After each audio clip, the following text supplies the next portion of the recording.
They arrived and cut through the fog that perpetually hung over the graveyard. Zilu headed to their spot in the cemetery where they always gathered, followed by the group. Quinn Chasey moved dead brush from where they made a small makeshift fire with stones. Once the rocks and sticks were set, Claire Wheatley lit the fire. It crackled and hissed and was only ever strong enough to just light their faces with a warm, pulsating orange glow. This cemetery was a perfect place for them. It was on the outskirts of town, quiet, and nobody ever bothered with it. They felt sad for those buried here and decided to tell their weekly tales of horror, to offer those buried beneath them some company. Z rubbed her hands together and held her open palms to the fire. "I believe it's Claire's turn." "It is," Claire said flatly, not unexcited, but calmly.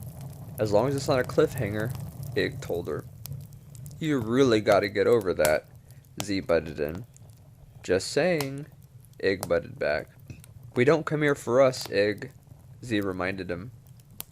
"It's a tale about witches, curses, and small towns," Claire pep-talked. "To those who slumber beneath us, and to those who light the flame, I submit the tale, The Conjurer's Curse."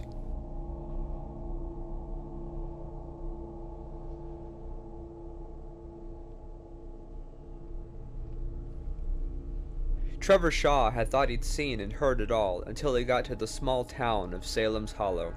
It was an eerily silent place, and it took a hot minute to find someone willing to talk to him about the town lore. He arrived after sunset and had breakfast at the local diner, appropriately titled The Cauldron. Salem's Hollow was long plagued with problems from failed crops, miscarriages, to disappearances and bizarre crimes after a local boy went missing early in the town's history.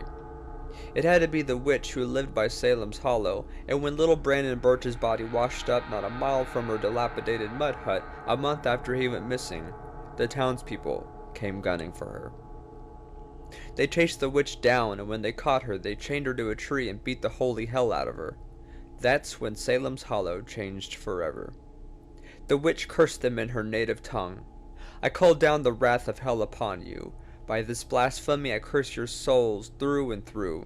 In the name of evil I will return a plague. In the name of all which is unholy this shall be your fate. I damn thee for all eternity." A sudden violent storm kicked in and the day turned to night. Earth and leaves and water and icy wind howled as it streamed into the witch's mouth. Her body spasmed as it filled with the elements. Mud bled through her cracking skin and out of her eyes and ears. Her clothes disappeared with the wind as if they aged into nothing more than dust. Her flesh and bones became roaches and worms and flies. The air reeked of foul decay. When she was gone, lightning struck the tree and nearly split it in two and left it smoldering. The townspeople loosened the chain from the tree and drove iron stakes through four corners, sectioning off the area where the witch had become the earth. If her energy was still around, they figured trapping it to her death site would keep her at bay. The curse had begun. On the anniversary of her death, every year she returned carrying a glowing red lantern full of the souls of anyone she came across, turning them into skeptics and imprisoning their souls. It's been said that if the lantern is broken, the souls will be freed, and she will never return. It sounded terribly ridiculous to Trevor, but clever. What better way to hide in plain sight than to curse the town to be blind to the evil they fear the most? You can't stop what nobody believes in. Trevor visited the library and scoured the archives, but the witch seemed to be nothing more than a legend with little else on her than lore. He was instead guided to the one place that would have all he needed to see. He stood before the massive oak tree in Brandon Birch Cemetery that towered over him like a gruesome, twisted shadow. The rusted chain still sectioned off where the witch died. Trevor inspected the tree, the ground, the chain, the surrounding cemetery, and even visited the grave of little Brandon Birch. It was a rather impressive crypt, with marble statues protecting him from the centuries-old lightning scar on the tree that resembled the face of an evil witch staring at him. "You must be the outsider." Elizabeth Kelly headed his way. She was the only local that seemed willing to talk. "Just passing through." Trevor shook her hand. "Trevor Shaw." "Elizabeth Kelly. Welcome to Salem's Hollow. What about our town brings you here? Usually you get a ghost story that's based on a gruesome murder, some vengeful ghost out for blood, a psychotic murderer on the loose. Your town is different. So the macabre, she sighed. Macabre creates tourism. We're a town, not a story, she shot back. A town with a story, he added. What really brings you here? A ghost story? She was getting annoyed. What do you believe happened? He asked. You assume I believe anything happened. I assume you came to visit me to either get me out of town, or tell me what no one else in this quiet little town will, he prodded. What if there's nothing to tell? Can a girl stop by for a chat? Seeing as how you're the first person in this town to actually speak and not just dodge me or talk like you're under mind control, I'd say you're here because you know what happened. I'd say you're glad I'm here. You say a lot, Trevor Shaw. Elizabeth brushed her bangs and looked at him sternly. I imagine you've heard what happened to Birch and the witch and what she does every year on the anniversary of her death. You're in luck. Why's that? Tonight is the anniversary. You have two options. You can leave town now because what you've heard could be true, and it would put you in grave danger, or you can stay and be an interested skeptic, journalist, traveler, whatever you are, and publish even more smut to send waves of tourists our way. She made sure to make the last part sound distasteful. I'm not a journalist, and I don't publish smut. I don't even know what that means. Then what are you, Trevor Shaw? And why are you here? For someone looking for answers, you don't give any. I'm just a guy that enjoys spooky places. Do you think if I tell others there's nothing genuine about your town lore, it'll keep them away? That's what attracts people like me, and even more so when it's true. Elizabeth half smiled. You should have dinner with me like normal people before we put this evil bitch back in her... A freezing wind hissed through the cemetery, nearly knocking them over. We best get to it. Elizabeth led him out of the cemetery and the wind seemed to follow. They stopped by her car. It's not what you know that concerns me. It's what you haven't been told. I hope you know what you're getting into. What have I not been told? Get in. Trevor hurriedly put on his seatbelt as Elizabeth rushed them down the empty street. Where are we going? He asked. There might be a way for you to stop her. You're going to use me as bait? He wasn't too thrilled with the idea. It was exciting, but stupid. You have a better idea? Elizabeth pulled into the driveway of a home a few miles outside of town, in the thick of the woods, and unlocked the front door. Trevor followed her in. This is your house? It looked uninhabited, but new. A friend's. They're out of town. She faced him for a second. Chasing ghosts, like yourself. They had this house custom built. That's not uncommon, he said. It's not the house that's special. What's so special about the land? I'm going to show you. The two walked through the house to the backyard and into the woods. The sunset was nearly hidden by the storm grumbling overhead. She stopped by a horrendously creepy shack made of mud and twigs and rock with a grown tree reaching out through the roof. Something tells me this isn't the guest house. Trevor got closer to the shack. A swirl of strong negative energies and horrid scents kept him away. This is the witch's shack, Elizabeth told him. That's impossible. There'd be nothing left. Nobody has ever been able to go inside. My friend says there's a way to stop her inside, but a curse was placed on it to keep everyone out. What happens if someone manages to go inside? She was a master conjurer. The city paid my friend to own this land so there wouldn't be further incidents. Nobody else wanted it. What incidents? Outsiders like yourself coming on Halloween or full moons or whatever, looking for a house causing trouble. The ones lucky enough to find it weren't so lucky afterwards. Encouraging words. My friend lived in this house for a week before he discovered that the land is cursed. The only way of stopping the curse is by going in there. She's protecting something. Not to be a little bitch, but The curse she placed on this place is nasty. Even if I make it inside, there's no telling if I'll make it out. She took off a wicked charm necklace that had been hidden underneath her shirt and handed it to him. For protection. What about you? Trevor gripped the necklace and could still feel the warmth of her body in its metal. Elizabeth grinned and turned around, lifting up her hair to reveal a Wiccan protection tattoo on the upper back of her neck. Your friend isn't out of town. Nobody lives here because of this. He wanted the truth. Hurry, Trev. Her tone worried him, and he doesn't worry easily. Trevor was their best bet at ending the curse, and they both feared the witch would do her best to stop them. Trevor walked around the shack in search of the front, and once found, glanced at Elizabeth, who stood idly by.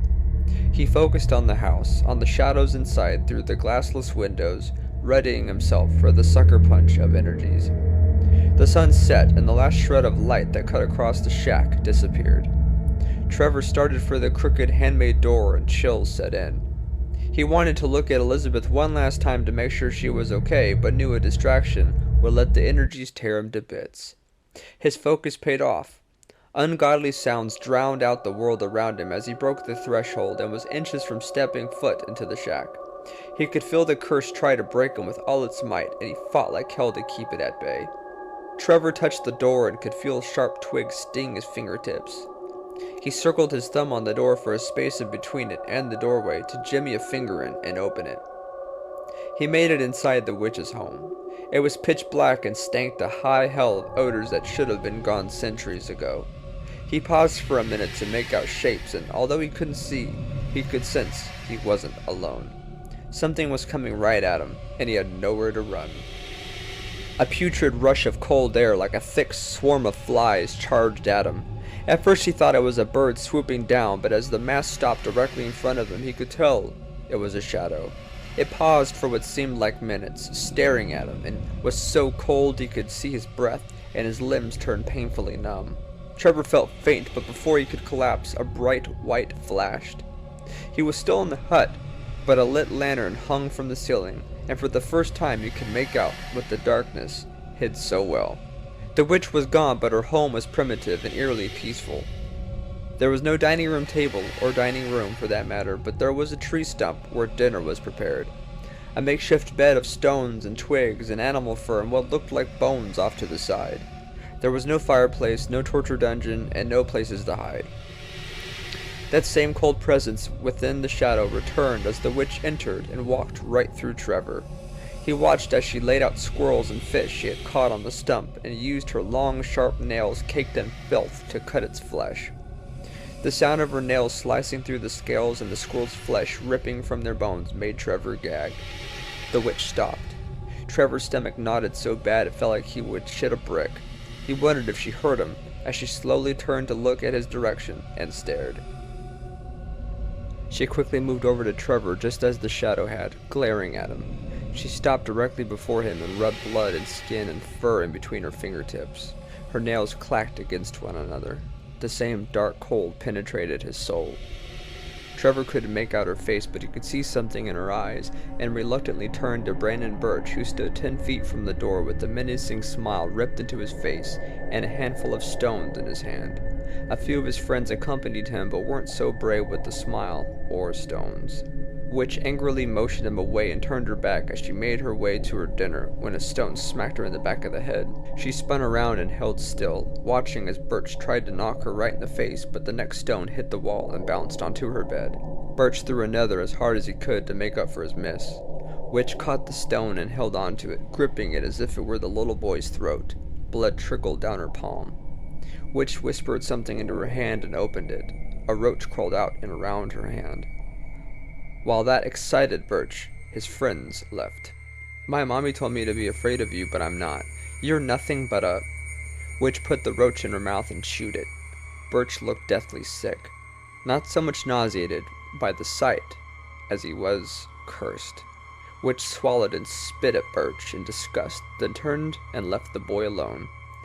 Birch stared at Witch in sheer terror before taking off through the woods, struggling to breathe. Witch chuckled. It was either the long way home by foot or a short swim across the river, and as Birch weighed his options, feeling himself getting weaker and dizzier, he swam. Birch couldn't swim. He made it halfway, kicking and paddling as hard as he could, but couldn't keep his face above the water. He breathed the river in and filled his lungs until it weighed him down like a stone. Trevor came to, standing alone in the woods. Witch's hut was nowhere around him. Nothing was. He figured he had been walking this whole time, hallucinating. He remembered everything, and could taste the river Birch drowned in. A silhouette passed by in the distance. Trevor thought it was Elizabeth and was about to shout, but couldn't. He had a gut feeling to run the other way. The silhouette carrying a red light stopped and turned to him. Trevor wasted no time running like hell, wasting no time looking over his shoulder. He couldn't, really. It was hard enough to see, let alone take the chance of falling on his face or running into a tree. He cut through the woods, trying to keep as straight a line as he could, but was quickly getting nowhere. A thought tugged at him to look back, and the more he refused, it compelled him to, until he couldn't resist. The trees around him were beginning to glow red. His leg caught a large fallen branch and sent him plummeting to the ground. It knocked the wind out of him, and nearly knocked him out. He rolled over and breathed in deeply, with his eyes shut hard. "Where the hell have you been?" Elizabeth's voice surprised him. His eyes opened to a blinding flashlight aimed right at his face. She helped him up. He checked the woods like something was still after him. "What do you mean, where have I been?" He was slightly confused. "We can talk about this later. We have to hurry. Did you see her?" She touched his arm, guiding him out of the woods. "Kind of. I saw what happened, but how are we supposed to stop this again?" "Curses can be broken," she said confidently. "Okay, how do you break this one?" They entered a clearing in the woods where the town was gathered and dressed in black robes, facing them. Trevor stood in front of Elizabeth. "With you." She knocked him over the head with the flashlight. Z looked to Ig, waiting for his slightly impressed expression to speak. "That was pretty good, Claire," Ig praised. "Thank you," she said. "You expect this town to be totally ignorant to the curse, and fully expect the witch to be the worst thing about it, but the inn spins that." Quinn chewed on the story. "Whether it's the town that's evil or the witch, either way, good stuff." Z smiled. "I'm glad you guys like it." Claire was content. "It's that time, you guys," Z reminded them, and as fast as the group got together, the graveyard sat empty again, with its familiar fog, cloaking it from the locals that had already long forgotten it.